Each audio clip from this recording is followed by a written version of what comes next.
ચલો મિત્રો, દાખલા નંબર 3. તો દાખલા નંબર 3 પ્રમાણે એક ઘડિયાળના મિનિટ કાંટાની લંબાઈ 14 સેન્ટીમીટર છે અને એ ઘડિયાળે 5 મિનિટનું પરિભ્રમણ કરે છે.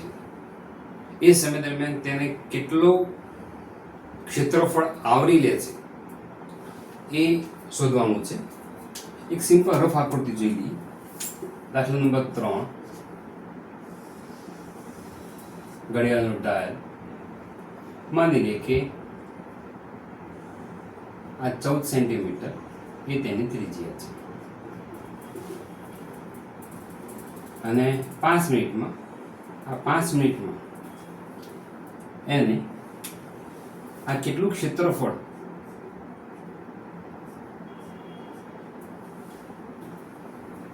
આવરી લીધું, કેટલું ક્ષેત્રફળ તે બનાવ્યું, એ ભાગનું મારા ક્ષેત્રફળ શોધવાનું છે. તો સબેક છે, અહીંયા આપણી પાસે આ જે ખૂણો જોઈએ એ ખૂણાનું માપ નથી, તો ખૂણો આપણે શોધવાનું છે. પહેલા અહીંયા આપણી પાસે છે શું? R બરાબર વર્તુળની ત્રિજ્યા કે જે 14 સેન્ટીમીટર છે. એટલે ઘડિયાળના મિનિટ કાંટાની જે લંબાઈ છે એ આપણી વર્તુળની ત્રિજ્યા થશે કે જે 14 સેન્ટીમીટર છે. હવે 5 મિનિટ એ કાંટો ફરે છે. એ સમય દરમિયાન કેન્દ્ર પાસે કેટલો ખૂણો બન્યો છે એ શોધવું છે. એક સિમ્પલ આપણને ખ્યાલ છે, જો 60 મિનિટ એટલે આખું ચક્ર પૂર્ણ કરે, કાંટો આખું ચક્ર પૂર્ણ કરે 12 થી 12 માની લઈએ, તો આખું ચક્ર પૂર્ણ કરે તો કેટલા અંશનો ખૂણો થાય?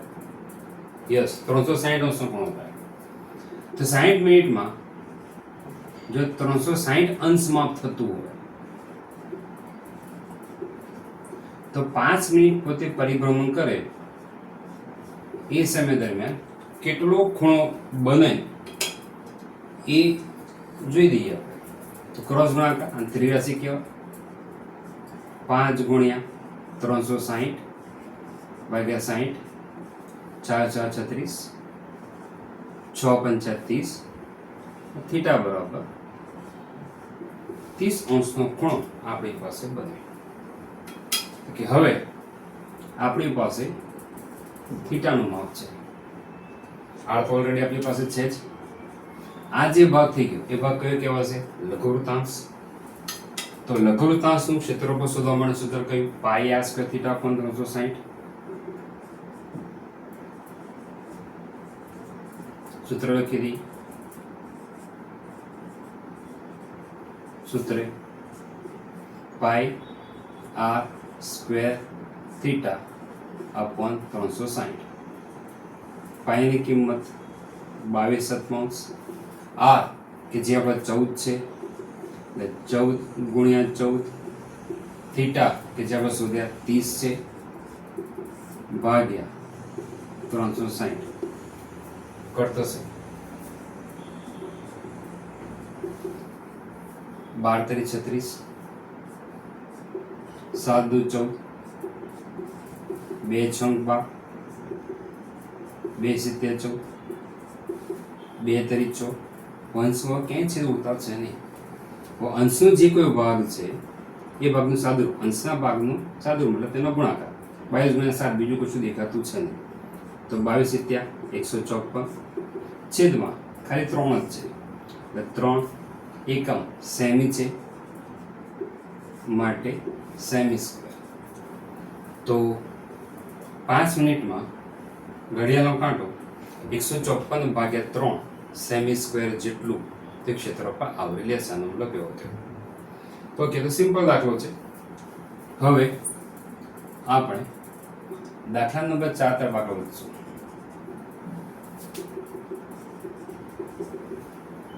દાખલા નંબર 4 કે જેમાં રકમ આ પ્રમાણે છે: 10 સેન્ટીમીટર ત્રિજ્યાવાળા વર્તુળની જીવા 10 સેન્ટીમીટર ત્રિજ્યાવાળા વર્તુળની જીવા એટલે ત્રિજ્યા 10 સેન્ટીમીટર છે અને જીવા કે જે કેન્દ્ર આગળ કાટખૂણો બનાવે છે તે પહેલા સમજી લઈએ.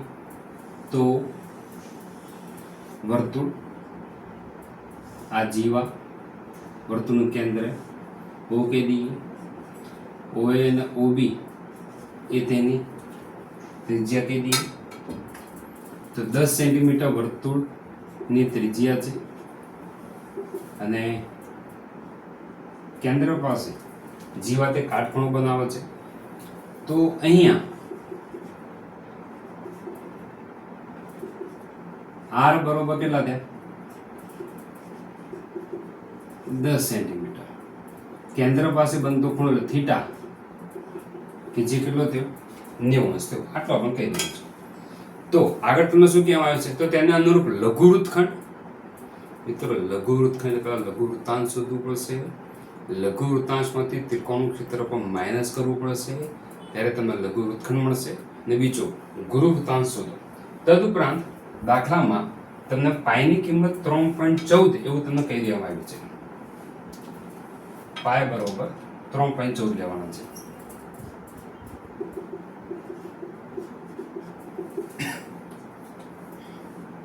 જોઈએ દાખલો સ્ટાર્ટ કરીએ આપણે. તો 10 સેન્ટીમીટર ત્રિજ્યા છે, જીવા કે જે કેન્દ્ર પાસે કે જે 90 ખૂણો બનાવે છે, પાયની કિંમત 3.14 છે. આપણે લઘુ વૃત્તખંડનું ક્ષેત્રફળ જોઈએ છે. લઘુ વૃત્તખંડનું ક્ષેત્રફળ શોધવા માટે લઘુ વૃત્તાંશનું ક્ષેત્રફળ શોધવું પડશે. તો પહેલા આપણે એ જ કામ કરીશું. તો લઘુ વૃત્તાંશનું ક્ષેત્રફળ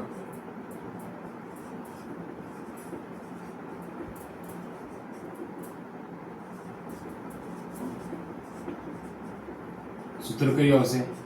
પાઈ r સ્ક્વેર થીટા અપોન 360. પાઈની કિંમત કેટલી? 3.14 એટલે આપણે 314 ભાગ્યા 100 મૂકી દઈશું. ત્રિજ્યા r કેટલા છે? 10 માટે હું 10 ગુણ્યા 10 મૂકી દઈશ. અને થીટા કેટલા છે? 90. તો 90 ભાગ્યા 360. અહીં તો આપણે 2 મીંડા ગયા 9 ચોક 36, 2 છેદ વળાવીએ તો 157. જ્યારે અહીંયા 157 ભાગ્યા 2 કરી દઈએ તો 78.5 સેમી સ્ક્વેર કે જે આપણા લઘુ વૃત્તાંશનું ક્ષેત્રફળ થાય. ઓકે, લઘુ વૃત્તાંશ મતલબ આપણને એ આ ભાગ મળે છે. આ ભાગ આપણે શું જોઈએ છે? આ લઘુ વૃત્તખંડ જોઈએ છે. એની માટે મારે આ ત્રિકોણનું ક્ષેત્રફળ શોધી માઇનસ કરવું પડશે. તો ત્રિકોણ કયો? ત્રિકોણ OAB નું ક્ષેત્રફળ. જો અહીંયા કાટકોણ ત્રિકોણ છે તો કાટકોણ ત્રિકોણનું ક્ષેત્રફળ શોધવા માટે સૂત્ર કયું થાય? 1/2 પાયો ગુણ્યા વેધ 1/2 પાયો OA કાં તો OB ગમે તે કહી દો, વેધ OB કિંમત મૂકી દઈએ. બંને 10 10 છે, 2 5 10 તો થઈ ગયું 50 સેમી સ્ક્વેર. આ ત્રિકોણ ક્ષેત્રફળ તમારે થઈ ગયું. ઓકે, હવે તમે કરવાનું શું કે લઘુ વૃત્તખંડનું ક્ષેત્રફળ એની માટે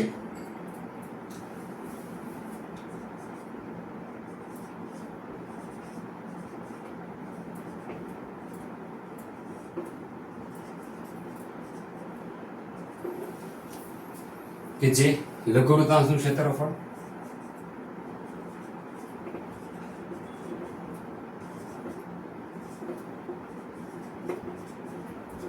માઇનસ ત્રિકોણ OAB નું ક્ષેત્રફળ.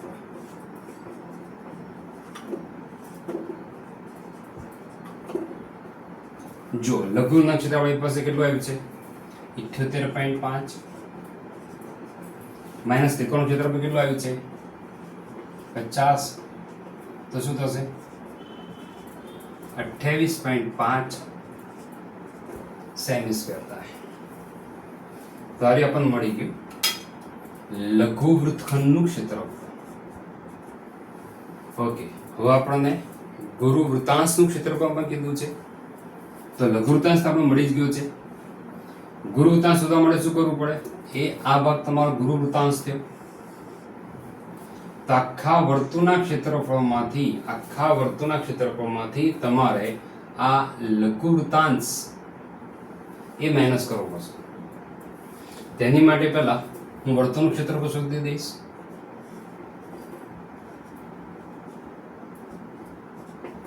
વર્તુળનું ક્ષેત્રફળ શોધવા માટેનું સૂત્ર પાઈ r સ્ક્વેર થીટા છે.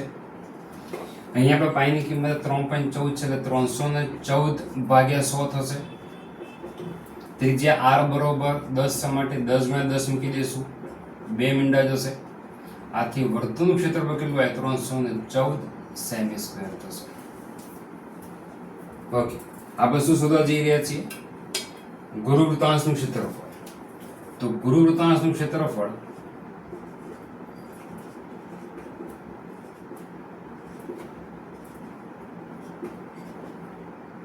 એ શું થશે કે જે વર્તુળનું ક્ષેત્રફળ છે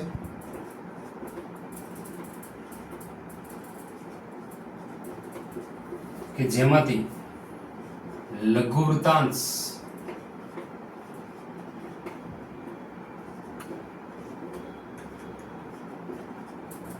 નું ક્ષેત્રફળ એ આપણે માઇનસ કરવું પડે. તો મિત્રો સમજો, તમારે જો દરેકે દરેક સૂત્ર તૈયાર હશે તો જ તમે દાખલા આ સ્પીડમાં કરી શકશો. જોઈએ, ગુરુ વૃત્તાંશ ક્ષેત્રફળ શોધવા માટે વર્તુળનું ક્ષેત્રફળ કેટલું આપણી પાસે? 314 માઇનસ લઘુ વૃત્તાંશ કેટલા આવ્યા છે? 78.5. તો 314 માઇનસ 78.5 ફટાફટ કરી નાખો. ઓકે, તો જવાબ કેટલો આવશે? 235.5 સેમી સ્ક્વેર.